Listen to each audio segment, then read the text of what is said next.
CPNS dan P3K. Ini nomor tanggal 30 April 2023. Assalamualaikum warahmatullahi wabarakatuh. Halo teman-teman semuanya. Selamat pagi. Hari ini kita akan membahas rencana pengadaan ASN tahun 2023, itu poin yang pertama. Kemudian yang kedua, tentang daftar jabatan fungsional yang dapat diisi oleh pegawai pemerintah dengan perjanjian kerja, karena ada penambahan nomenklatur yang berkaitan dengan jabatan yang dapat diisi oleh P3K.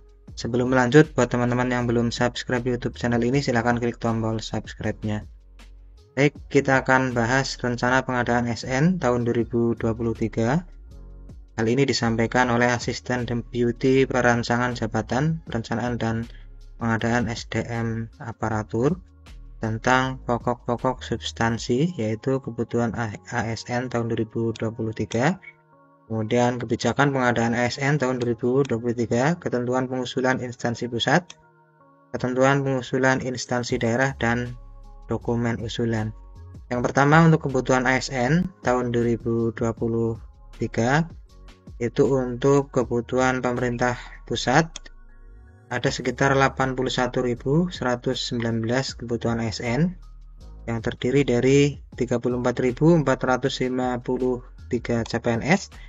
Jadi insya Allah di 2023 akan dibuka lagi untuk CPNS, kemudian 46.666 untuk pegawai pemerintah dengan perjanjian kerja.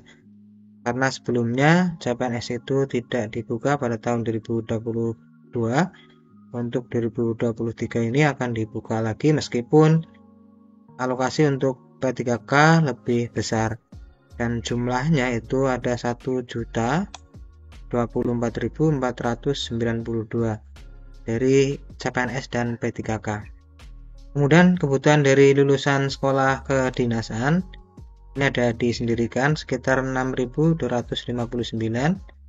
dan untuk kebutuhan pemerintah daerah itu dikategorikan untuk PPK ya, ada jabatan guru 580.000, ini sangat fantastis.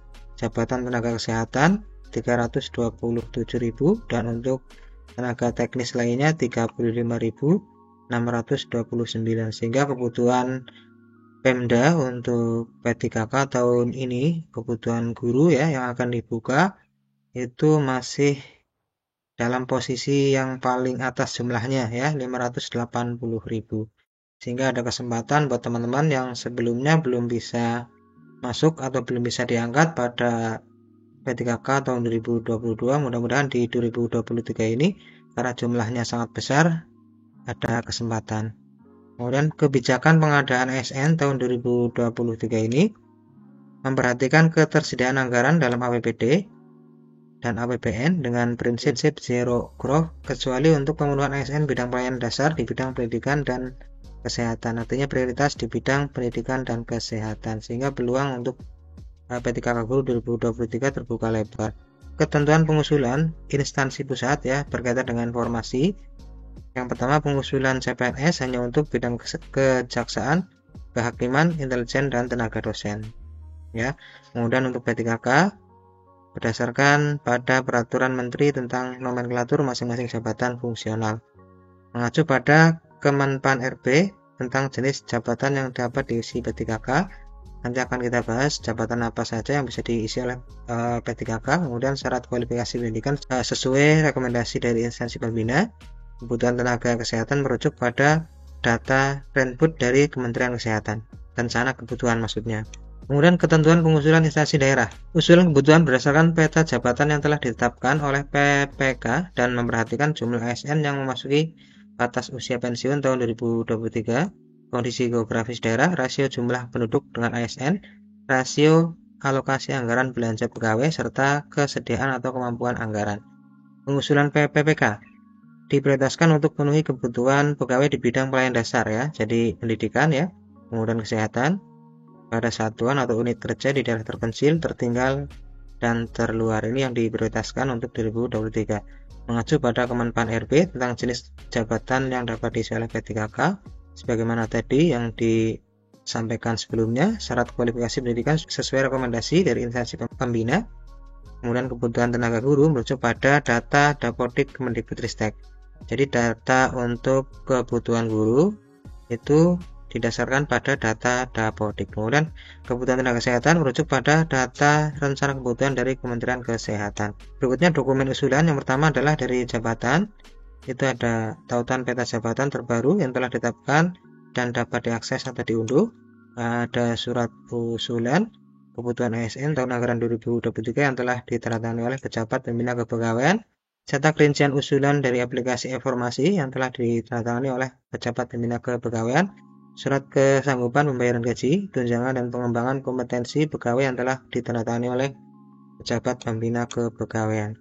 Jadi dari usulan yang sudah dilaksanakan oleh masing-masing instansi dari tanggal 1 sampai dengan 30 April 2023 itu disampaikan kepada instansi pusat, dalam hal ini panitia seleksi tingkat pusat PKN khususnya yang membidangi kepegawaian, ini submit melalui aplikasi informasi paling lambat tanggal 30 April 2023. Berarti ini sudah selesai untuk usulan formasi 2023. Kemudian jabatan yang dapat diisi oleh PPPK berdasarkan keputusan Menteri Pendayagunaan Aparatur Negara dan Reformasi Birokrasi nomor 158 tahun 2023 tentang perubahan kedua atas keputusan Menpan RB nomor 1197 tahun 2021 tentang jabatan fungsional yang dapat diisi oleh pegawai pemerintah dengan perjanjian kerja. Ada perubahan. Berdasarkan lampirannya ini ada 227 jabatan yang bisa diisi oleh PPPK ya atau P3K. Ini daftar jabatan fungsional yang dapat diisi oleh pegawai pemerintah dengan perjanjian kerja. Ada administrator database kependudukan, kemudian administrator kesehatan, dietama kepariwisataan dan ekonomi kreatif, analisis aquakultur, analisis APBN ya. Bisa cek sendiri teman-teman nanti ya. Dan perbedaannya dengan keputusan Menpan RB nomor 1197 tahun 2021 ada perubahan sebagaimana telah diubah satu kali dengan keputusan Menpan RB tahun 2022. Salah satunya itu menambahkan 54 jabatan fungsional yang dapat diisi oleh P3K. Namun selain penambahan 54 jabatan fungsional, terdapat juga berupa 6 nomenklatur jabatan yang dapat diisi oleh P3K, yaitu penyuluh kesehatan masyarakat menjadi tenaga promosi kesehatan dan ilmu perilaku, kemudian sanitarian menjadi tenaga sanitasi lingkungan, teknik jalan dan jembatan menjadi penata kelola jalan dan jembatan untuk kategori keahlian, teknik pengairan menjadi penata laksana sumber daya air, teknik penyehatan lingkungan menjadi penata laksana penyehatan lingkungan, teknik tata bangunan dan perumahan menjadi penata kelola bangunan gedung dan kawasan permukiman untuk kategori keahlian, dan penata laksana bangunan gedung dan kawasan pemukiman untuk kategori keterampilan. Jadi nanti teman-teman silahkan cek sendiri jabatan apa yang sesuai dengan jabatan teman-teman semuanya. Mudah-mudahan masuk pada kategori yang ada pada Permenpan RB ini tentang jabatan yang bisa diisi oleh P3K, sehingga ada harapan dan kejelasan terkait dengan pengangkatan P3K tahun 2023 ini. Demikian, mudah-mudahan informasi ini bermanfaat. Wassalamualaikum warahmatullahi wabarakatuh.